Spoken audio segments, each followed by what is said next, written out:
अपने को उत्कर्षवादों के साथ जोड़ने की आरंभिक जीवन साधना संपन्न कर ली है, वे ही सच्चे अर्थों में गायत्री पुत्र हो सकते हैं। उन्हें साधारण उपासना तक सीमित न रहकर गुप्त और रहस्यमयी साधना के क्षेत्र में प्रवेश करने का अधिकार मिलता है। ऐसे लोग योग और तप में संलग्न होकर उसका तत्व ज्ञान हृदयगम करने में सफल हो जाते हैं। ऐसे ब्रह्मवेता के पास ब्रह्म विद्या गायत्री स्वयं आकर कहती है कि बेटा, मैं तेरी धरोहर हूँ, तुझे मेरी भली भांति रक्षा करनी चाहिए, मुझे किसी भी निंदक पुरुष अथवा कुपात्र के हाथ मत लगने देना। तेरे ऐसा करने पर मैं अधिक वीर पराक्रम वाली हो जाऊंगी। ब्राह्मणत्व की प्राप्ति के लिए शास्त्रकारों ने गायत्री की शरण में जाने के लिए कहा। ब्राह्मणत्व की स्थापना के लिए गायत्री की उपासना करें, इसी से द्विजत्व अथवा दूसरा देव जन्म भी प्राप्त होता है। गायत्री मंजरी में भगवान शिव कहते हैं कि हे पार्वती, समस्त योग साधनाओं का मूलभूत आधार गायत्री ही है। गायत्री ही तप है, गायत्री ही योग है, गायत्री ही सबसे बड़ा ध्यान और साधन है। इससे बढ़कर सिद्धदायक प्रयोग और कोई भी नहीं है। इसलिए आत्मीय परिजनों, हमारी गायत्री अर्थात अदृश्य सत्ता ने हमें 8 नवंबर 2011 को 5 गायों के बीच गौशाला में आकर दीक्षा दी। उस समय घड़ी में 11:30 का समय था, बत्ती नहीं थी और हम अंधेरे में गाय के गोबर से जौ के दाने भीन रहे थे। उन्होंने इशारा करके बताया कि बेटा, तुम्हें मैं ऐसी गायत्री के दर्शन करवाऊंगा जो पायलट भी होगी और बॉडीगार्ड का भी काम करेगी। त्रिपदा रूपी गायत्री से धन की भी प्राप्ति होगी। अब बेटा, तुम्हें क्या चाहिए? तो हमने कहा, बाबा जी, हमें कुछ नहीं चाहिए, वरना आप हमें आदेश करें कि आपको हमसे क्या चाहिए। उन्होंने कहा, जो मेरा सो तेरा, जो गुरु का होता है वो सब कुछ शिष्य का होता है। तो हमने कहा, जो मेरा वो आपका। वही बात उन्होंने भी कही, जो मेरा वह आपका। गुरु का सब कुछ शिष्य का होता है। हमने कहा, न मेरे पास ज्ञान है न बुद्धि है, कार्य को मूर्त रूप कैसे दे पाएंगे। निर्देश मिला कि सब कुछ यही है बेटा, तुम्हें संकलित करके अमली जामा पहनाना है। घटनाक्रम में त्रिपदा रूपी गायत्री, एक बहन संध्या की घटना सामने आई और दूसरी शालिनी बहन की घटना आई और तीसरी बहन कुसुम बहन जिससे पुस्तक लिखने की प्रेरणा जागी। उसी अनुरूप मिशन का चीरहरण एवं महाकाल की अंतर्वेदना भाग एक पुस्तक लेखन हेतु सत्ता द्वारा इस शरीर व दिमाग में मशीन सी लगा दी। पता ही नहीं चला कि यह 136 पृष्ठ की पुस्तक कब और कैसे तैयार हो गई।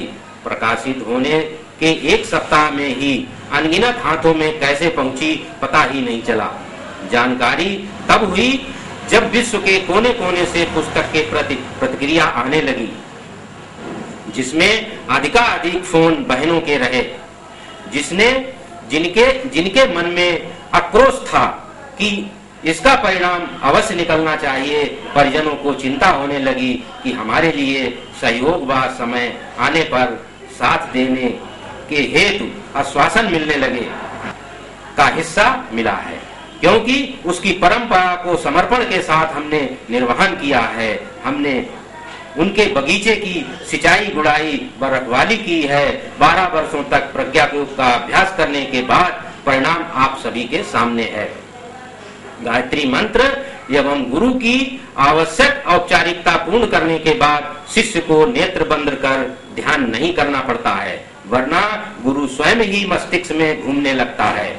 हम अभी साधक नहीं है, मात्र प्रज्ञा योग का अभ्यास कर रहे हैं।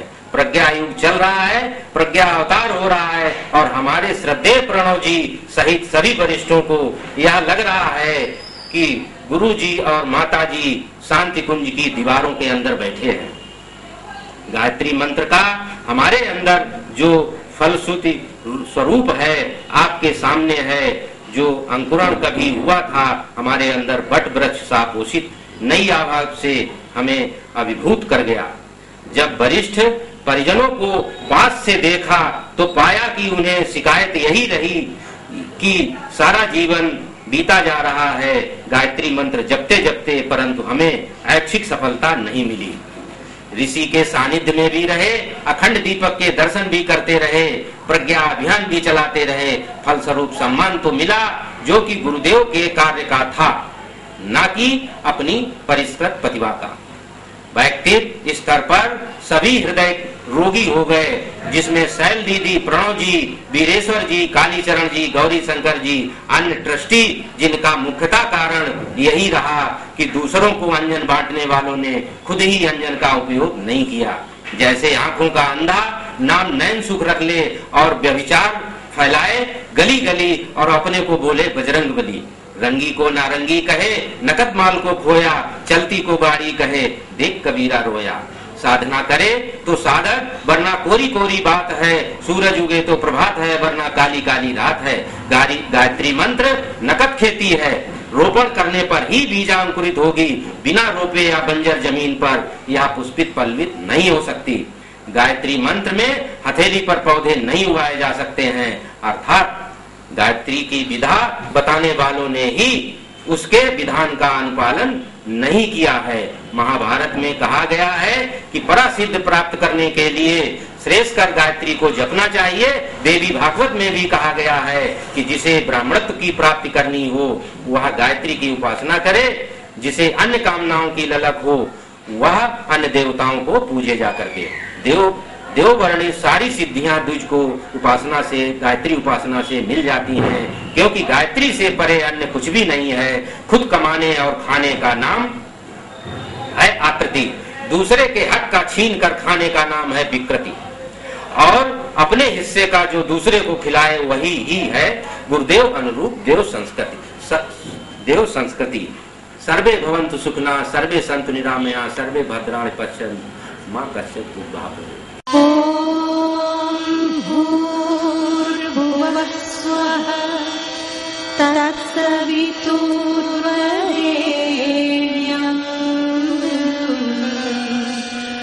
भर्गो देवस्य धीमहि धियो यो नः प्रचोदयात्।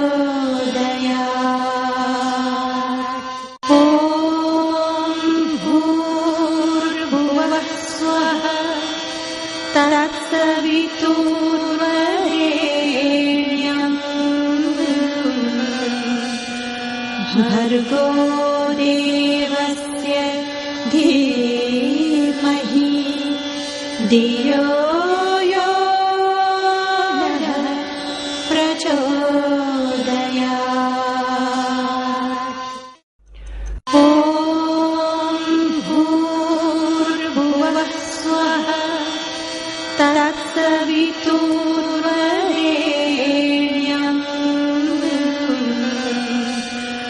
भर्गो देवस्य धीमहि धियो यो नः प्रचोदयात्। ॐ भूर्भुवः स्वः तत्सवितुर्वरेण्यं